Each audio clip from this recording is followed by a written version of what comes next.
밥상에 벌레가 떠 있었습니다. 시어머니, 국 드세요.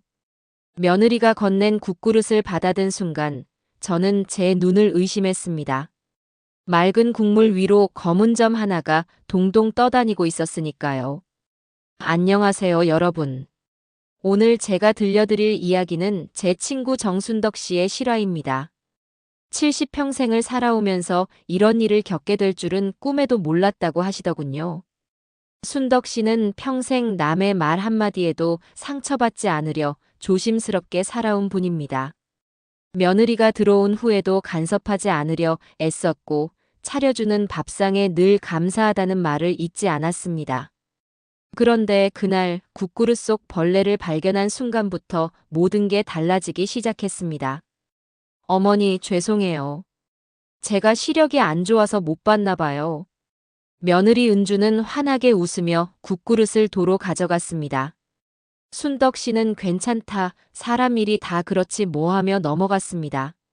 실수할 수도 있는 거라고, 며느리도 집안일 하느라 힘들 텐데 뭐라고 할 수 있겠냐고 생각했지요. 하지만 이틀 후 반찬 그릇에서 긴 머리카락이 나왔습니다. 순덕 씨는 짧은 단발머리였고 며느리는 긴 생머리였습니다. 아이고, 미안해요.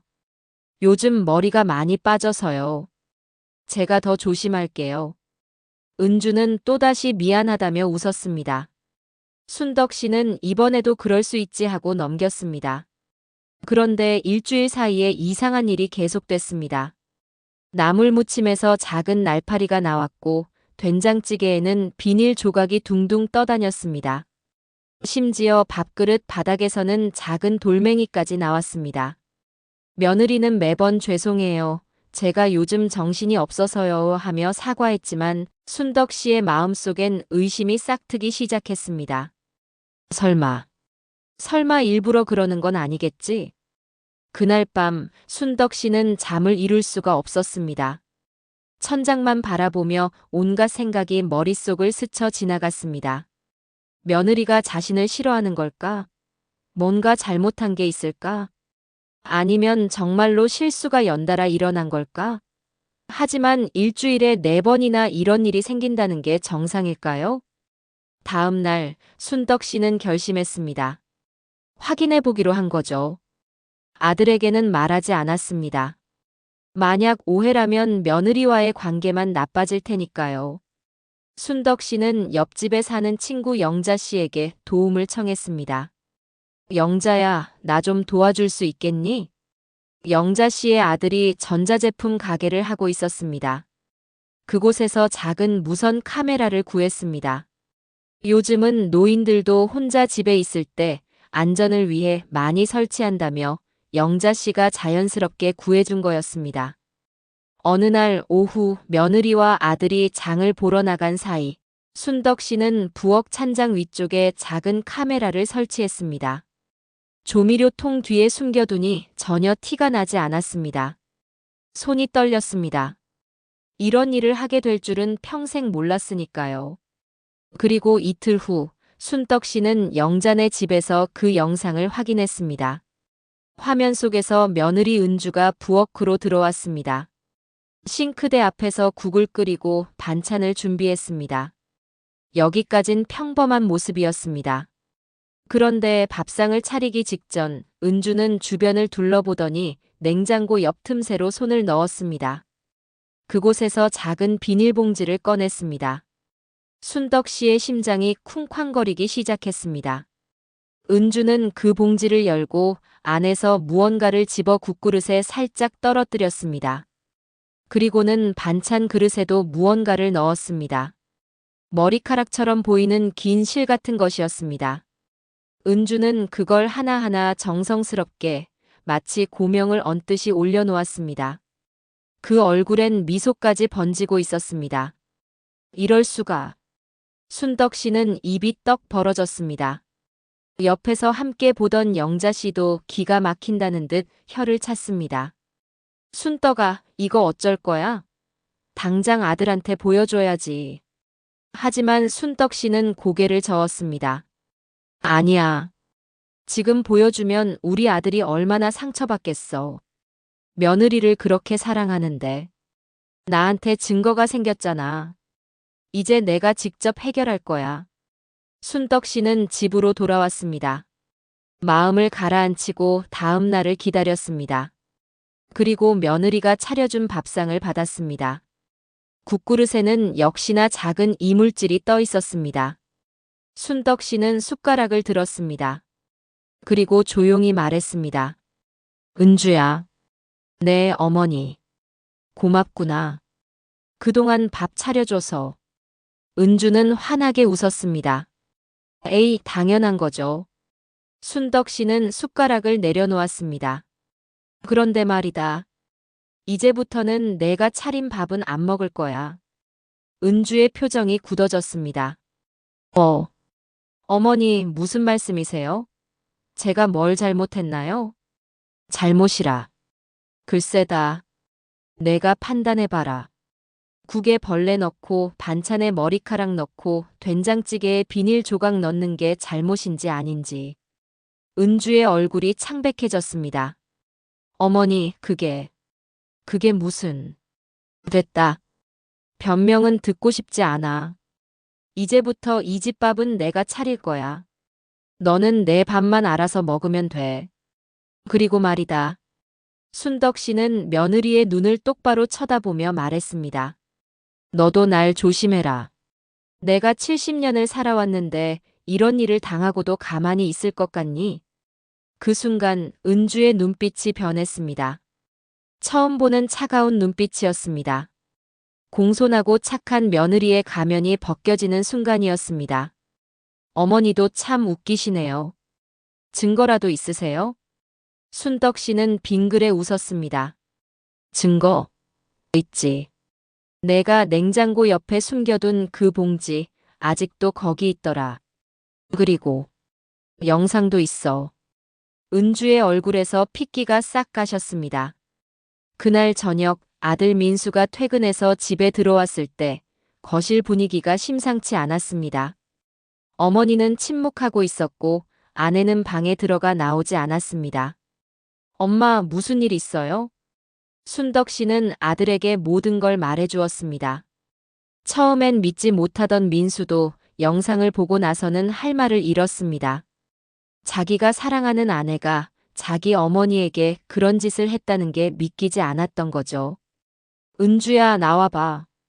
민수가 방문을 두드렸습니다. 문이 열리고 은주가 나왔습니다. 눈이 퉁퉁 부어 있었습니다. 당신, 왜 그랬어? 우리 엄마가 당신한테 뭘 잘못했다고? 은주는 울면서 말했습니다. 미안해요. 나도 모르겠어요. 그냥 어머니가 나를 무시하는 것 같았어요. 맨날 고맙다, 고맙다 하시지만 그게 진심 같지 않았어요. 저를 시험하는 것 같았다고요. 그래서 밥에 벌레를 넣었다고, 머리카락을 넣었다고. 나도 왜 그랬는지 모르겠어요. 처음엔 그냥 장난처럼. 어머니가 놀라는 모습을 보고 싶었어요. 그런데 자꾸 하다 보니까 습관처럼 됐어요. 순덕 씨는 며느리의 말을 듣고 있었습니다. 이해할 수 없었지만 동시에 어느 정도 이해가 되기도 했습니다. 며느리도 나름의 스트레스가 있었겠구나. 시댁 생활이 쉽지 않았겠구나. 하지만 그렇다고 해서 용서할 수 있는 일은 아니었습니다. 은주야. 순덕 씨가 입을 열었습니다. 내가 힘들었다는 거 어느 정도는 이해한다. 하지만 내가 한 짓은 절대 용서받을 수 없는 거야. 만약 내가 그걸 모르고 계속 먹었다면, 탈이 났다면, 내 남편한테 엄마가 아프다고 할 때 너는 어떤 얼굴로 걱정하는 척을 했을 거니? 은주는 아무 말도 하지 못했습니다. 나는 내가 이 집을 나갔으면 좋겠다. 하지만 그건 내 아들이 결정할 일이야. 민수야, 너는 어떻게 할 거니? 민수는 고민했습니다. 아내를 사랑했지만 어머니가 당한 일을 생각하면 화가 치밀었습니다. 며칠 동안 고민한 끝에 민수는 결정을 내렸습니다. 은주야, 우리 잠시 떨어져 지내자. 나도 생각을 정리할 시간이 필요해. 은주는 친정으로 돌아갔습니다. 그리고 한 달이 지났습니다. 그 한 달 동안 순덕 씨는 다시 부엌을 책임졌습니다. 70년 가까이 밥을 해온 손이었지만 요즘엔 무릎도 아프고 허리도 아팠습니다.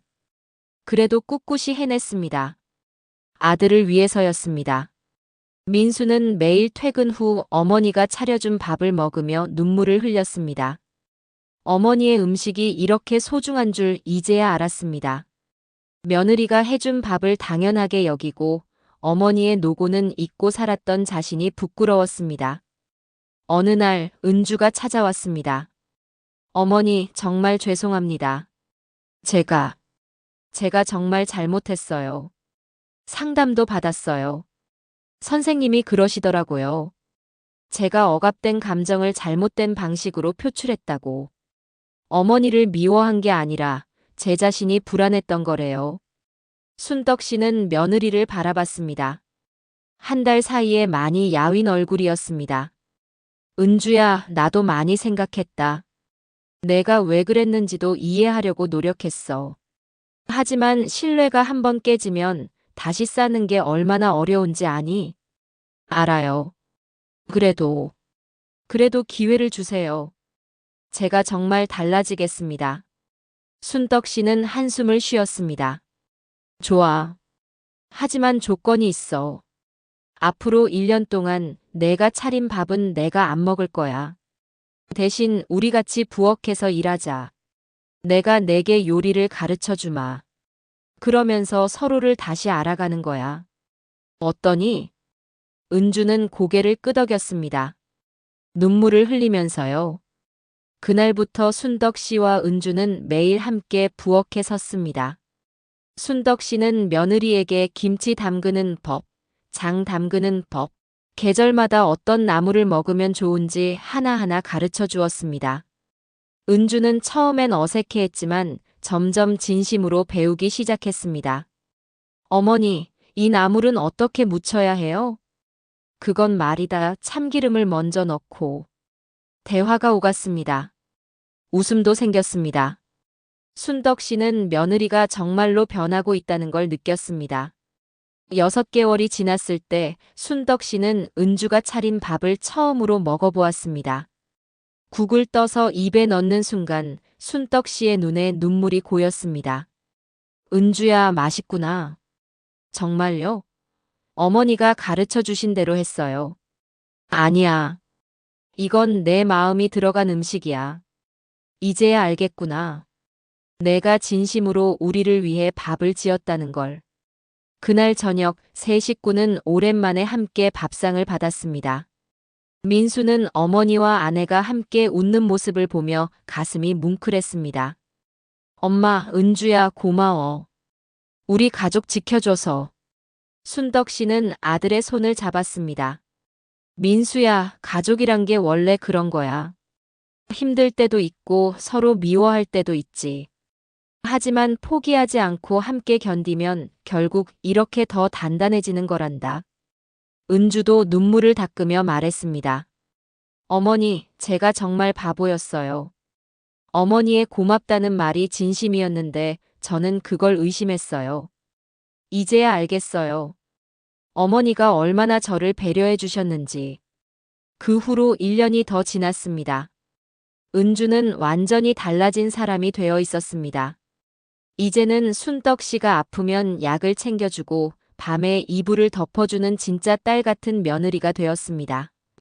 어느 날 순덕 씨는 냉장고를 정리하다가 그 옛날 은주가 숨겨두었던 비닐봉지를 발견했습니다. 이미 버렸다고 생각했는데 냉장고 뒤쪽 깊숙한 곳에 그대로 있었던 겁니다. 어머니, 그게. 은주가 당황하며 다가왔습니다.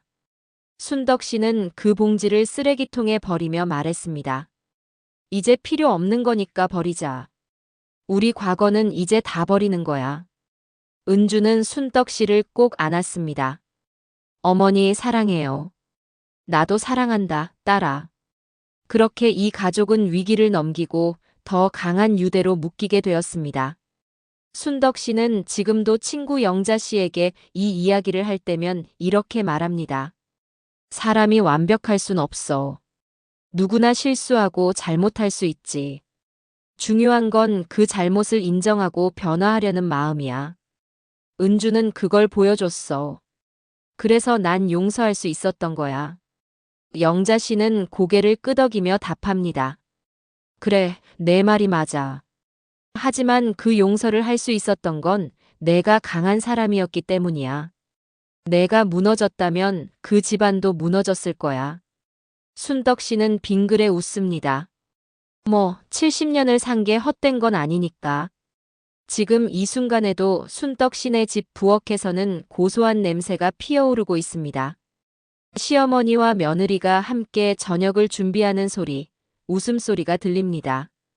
한때는 벌레가 떠있던 그 밥상은 이제 사랑이 가득한 밥상이 되었습니다. 세상에는 많은 고부 갈등이 있습니다. 하지만 순덕 씨의 이야기가 보여주듯 소통하고 이해하고 용서한다면 어떤 관계도 회복될 수 있습니다. 물론 쉬운 일은 아닙니다. 순덕 씨도 많이 힘들었고 밤마다 울기도 했습니다. 하지만 가족을 위해 아들을 위해 참고 견뎠습니다.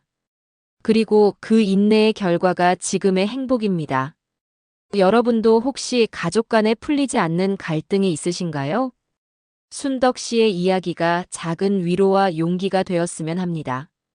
때로는 용서가 복수보다 강하고 대화가 침묵보다 큰 힘을 발휘합니다. 마지막으로 순덕 씨가 제게 해준 말을 여러분께도 전합니다. 인생은 길어. 그 긴 인생에서 잠깐의 분노로 소중한 사람을 잃지 마라. 화가 나더라도 한 번 더 생각하고 한 번 더 기회를 줘봐라. 그게 진짜 어른의 지혜니까. 오늘 이야기가 여러분 마음에 와닿으셨다면 구독과 좋아요 부탁드립니다. 여러분의 응원이 저에게 더 좋은 이야기를 전할 수 있는 힘이 됩니다. 댓글로 여러분의 생각도 나눠주시면 정말 감사하겠습니다. 다음에도 더 좋은 이야기로 찾아뵙겠습니다. 오늘 하루도 건강하시고 가족과 함께 따뜻한 밥상 나누시길 바랍니다. 감사합니다.